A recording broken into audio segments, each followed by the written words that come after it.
نحمدہ ونصلی علی رسولہ الکریم اما بعد فاعوذ باللہ من الشیطان الرجیم۔ محترم سامعین ناظرین، السلام علیکم ورحمۃ اللہ وبرکاتہ۔ میں ہوں آپ کا بھائی حافظ محمد اقبال اور اس وقت موجود ہوں الحرمین قرآن کمپلیکس گجر خان میں۔ 2021 اختتام پذیر ہو چکا ہے، اس وقت ہم 2022 میں قدم رکھ چکے ہیں۔ میری دعا ہے، التجا ہے کہ اللہ رب العزت آنے والا یہ سال 2022 تمام سننے والوں کے لیے، چاہنے والوں کے لیے، محبت کرنے والوں کے لیے عزت، سعادت اور سرفرازی کا ذریعہ بنائے۔ محترم سامعین، ہند سے تو تبدیل ہوتے رہتے ہیں، جب سے دنیا بنی ہے اور جب تک دنیا قائم ہے یہ ہند سے تبدیل ہوتے رہے ہیں۔ معاشرے میں تبدیلی اس وقت آئے گی جب ہماری سوچ تبدیل ہو۔ جب تک ہماری سوچ تبدیل نہیں ہوگی، رویوں میں تبدیلی نہیں آئے گی، معاشرے میں تبدیلی نہیں آ سکتی۔ اور جب تک ہم اپنے اعمال کو تبدیل نہیں کریں گے، اس وقت ہم بھی تبدیل نہیں ہو سکتے۔ ذاتی تبدیلی کے لیے بھی یہ ضروری ہے کہ ہمارے اعمال تبدیل ہو، ہم درست سمت قدم اٹھائیں۔ تو خیر، میری دعا ہے کہ اللہ رب العزت آنے والی زندگی، آنے والے یہ سال سب کے لیے باعث سعادت بنائے۔ جاء رجل الی النبی صلی اللہ علیہ وسلم، حضور آقا صلی اللہ علیہ وسلم کے پاس ایک صحابی تشریف لائے اور عرض کی، علمنی و اوجز، یا رسول اللہ مجھے نصیحت کیجئے، لیکن نصیحت بھی مختصر ہو تاکہ میں عمل کروں اور جامع ہو۔ تو حضور آقا صلی اللہ علیہ وسلم نے 3 باتیں ارشاد فرمائی۔ پہلی بات، فَإِذَا قُمْتَ فِي الصَّلَاةِ فَصَلِّ صَلَاةً مُوَدِّعًا وَلَا تُكَلِّمْ بِكَلَامٍ تَعْذِرُ مِنْهُ غَدًا وَأَجْمِعِ الْيَأْسَ مِمَّا فِي أَيْدِي النَّاسِ۔ یہ 3 نصیحتیں آقا صلی اللہ علیہ وسلم نے ارشاد فرمائی۔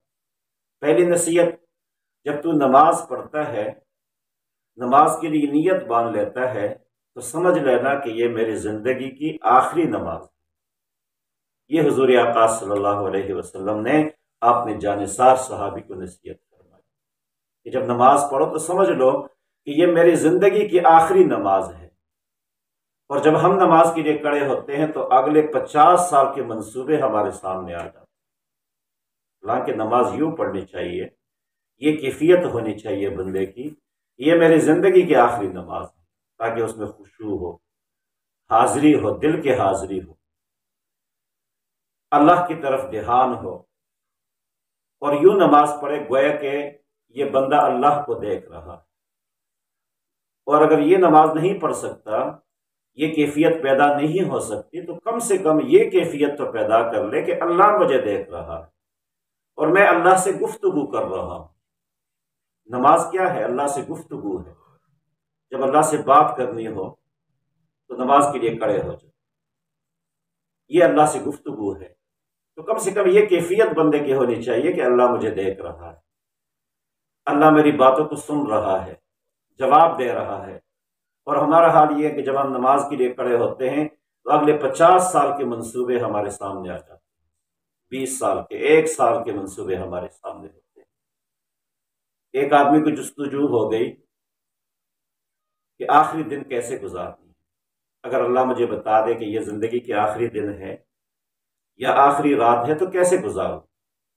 کسی بزرگ کے پاس چلے گئے، اس نے بتایا کہ درود شریف میں گزارو، کسی نے کہا ذکر و اذکار میں گزارو، کسی نے کہا کہ تلاوت میں گزار لو۔ تو یہ آدمی عبد الرحمن بن ابی منعم رحمۃ اللہ علیہ کے پاس آئے کہ اللہ مجھے بتا دے کہ یہ آخری رات ہے، آخری دن ہے، تو کیسے گزاروں؟ تو عبد الرحمن بن ابی منعم رحمۃ اللہ نے فرمایا، میں تو ہر دن، ہر رات اس طرح گزارتا ہوں گویا کہ میری زندگی کی یہ آخری رات ہے یا آخری دن۔ اس لیے ہمیں نماز ایسے پڑھنی چاہیے، اس کیفیت کے ساتھ اور اس تصور کے ساتھ پڑھنے چاہیے کہ یہ میری زندگی کی آخری نماز ہو سکتی ہے۔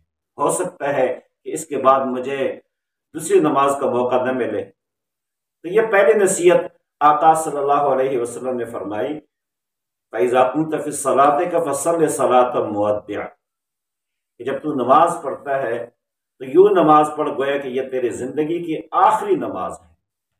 اور دوسری نصیحت، وَلَا تُكَلِّمْ بِكَلَامٍ تَعْذِرُ مِنْهُ غَدًا، ایسی بات نہ کرنا، ایسی گفتگو نہ کرنا کہ تمہیں معذرت کرنی پڑے۔ آج ہمارے معاشرے کا یہ حال ہے، بلکہ سب کا یہ حال ہے، بے لگام گفتگو ہوتی ہے، ہماری زبانیں بے لگام ہے، گفتگو کرتے ہیں، کسی کے بارے میں رائے دیتے ہیں، بات کرتے ہیں، پھر سوری کرتے ہیں، جی سوری کر لو جی۔ یہ کوئی زندگی تو نہیں ہے۔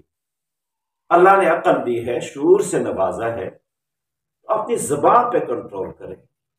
وَلَا تُكَلِّمْ بِكَلَامٍ تَعْذِرُ مِنْهُ غَدًا، ایسی گفتگو نہ کرے، کسی کے بارے میں ایسی رائے نہ دے، ایسی بات نہ کرے کہ کل تمہیں سوری کرنا پڑے، تمہیں معذرت کرنی پڑے۔ تو معذرت کی مصیبت میں جانے سے پہلے کہ بندہ ذلیل ہو، کسی کے سامنے معذرت کر لے، تو اپنی زبان پہ کنٹرول کر لے۔ نبی کریم صلی اللہ علیہ وسلم نے فرمایا، 2 چیزوں کی مجھے ضمانت دے دو، میں تمہیں جنت کی ضمانت دیتا ہوں۔ ان میں سے ایک زبان کی ضمانت،